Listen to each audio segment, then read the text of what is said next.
daw ta mga igsoon sa deeper experience of Christ. First, sa stanza 1, giingon nito nga we need to have a revelation of the Son of God. Amen.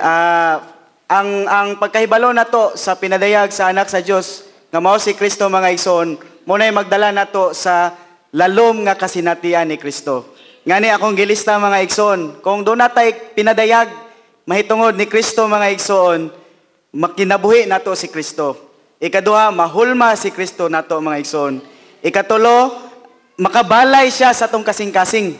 Dayon ikaupat, mahimo na siya nato siyang paglaom sa himaya. Dayon kinalasan nga kasinatian nato ni Kristo, mahimo siyang tanan nato. Amen. Una, mahimo gyud ato gyud utang tingwaon nga duna tay pinadayag ni Kristo. Kay sa Galatia pad sa atong gibasa ganina, it is God's intent, it is God's pleasure to reveal His Son of God into us. Then, kaning revelation na ng mga igsoon, it is related to our experience of Him. Especially our experience of the Triune God. So, in our experience, atong kasinatian, kinahanglan nga Christ must revealed into us. Sa Book of Galatians, mga igsoon,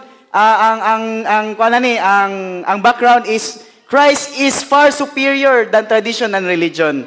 But sa atong kasinatian mga igsoon, is Christ superior to us? Is Christ has the preeminent into us? So, magampo gyud tata sa Ginoo mga igsoon nga first mapadayag gyud ang anak sa Dios ngani nato.